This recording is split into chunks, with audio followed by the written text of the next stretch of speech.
Here we're going to look at the capitalization rate. Capitalization rate is a ratio. It simply takes the net operating income and divides it by the price. And that will give you the cap rate. So what does it take into account? Well, it takes into account everything that creates the NOI.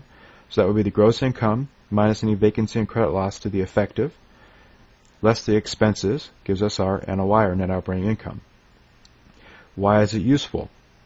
Well, it's useful because it doesn't take many assumptions into account, and it's a way of creating value. Let's say that this property was in an area where 8 properties similar to this sold within the last year. And if you took the resulting sale prices and their NOI from each property, you could come up with the cap rate for each property. And the average cap rate, let's say, was 7.16. If we took the net operating income of this property and divided it by the 7.16, that would give us the value, or the price here, of $4 million. So it's a way of valuing the property. It's also useful because it takes so few things into account. It's very easy to calculate. Now, even though there's few values that's taken into account, those values are assumptions. In the APOD, which is where we are right now, called the Annual Property Operating Data, Planease takes the first month of the property, and I'm going to click Show Monthly here, and it takes the first month and then multiplies it times 12, taking a snapshot, multiply it times 12 to create the 286,500, or resulting NOI number. But if we look at the particular gross income, we can see that we have a number of leases here, and those leases may be changing over time. But we didn't want to take any of those things into account in the APOD. We just want to take the first month and then multiply it times 12 to come up with a NOI number. Let's exit and go to the income statements and look at the first year monthly. So what we did with the APOD was take the first month and multiply it times 12. But you can see in month 4, in April, we are taking some vacancy out because one of the leases would vacate. And that's true for the next 6 months. And then that space is rented, but it's rented at a higher market rent. And then in November, there's some vacancy in another one of the units.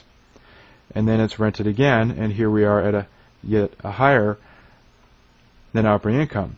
So for that year, even though we had higher net operating income in particular months, we also had lower net operating income in other months because of the vacancy.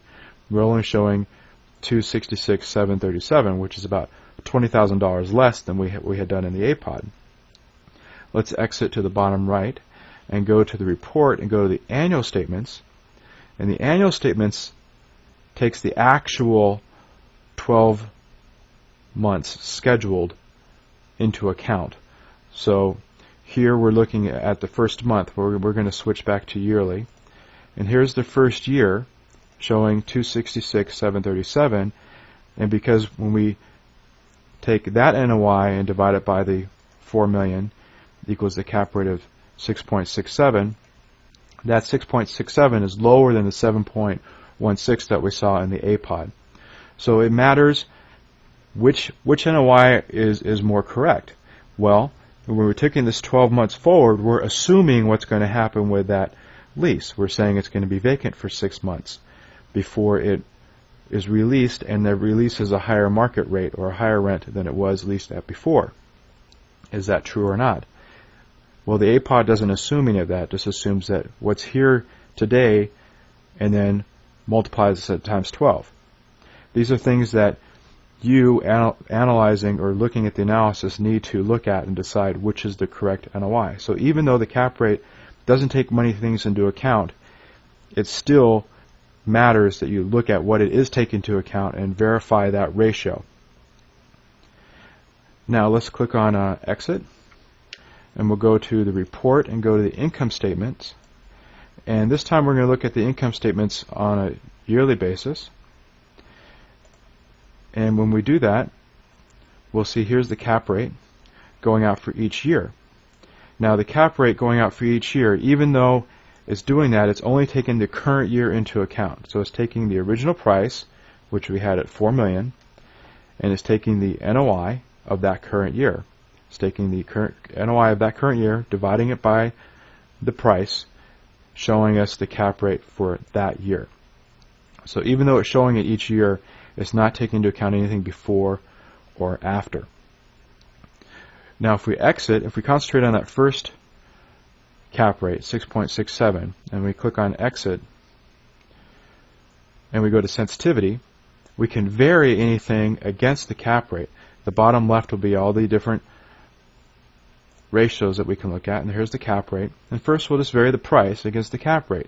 So when we run this, the NOI is staying the same. It's not changing. We're just varying the price part of the ratio. And the less we pay for that same NOI, the better the return or cap rate will be. If we click another, let's vary the NOI part. Here's the general vacancy and credit loss. This is going to take away the vacancy from all the different tenants at the same time. We'll vary that from 1 to 10. 0 to 10, steps of 1. And we'll click on run. As the vacancy increases, the NOI decreases. And the less NOI we have, the less return we're going to have. And we're only varying the NOI portion. The price is staying the same. So we can vary things against in that ratio and see how that affects the cap rate. If we click on exit, so far we've looked at cap rate really in that first year and seeing what was the resulting cap rate based on the price that we entered. But at the end of a holding period, so if we actually buy the property, we're going to want to hold it for a while and then sell it. How do we come up with a sale price? Well, as we mentioned earlier, when cap rate is used as a way of creating value, I may say that there's a 10% cap rate in this area, I think, in 10 years. And I want to use which NOI.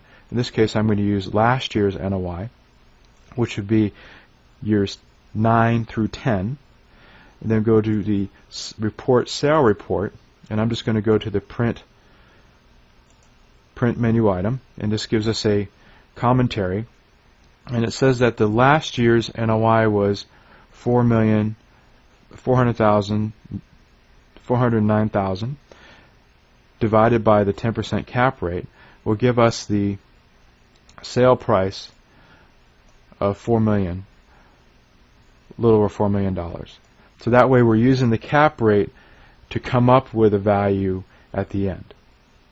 If we click on cancel and exit, we'll be back at the assumption edit screen.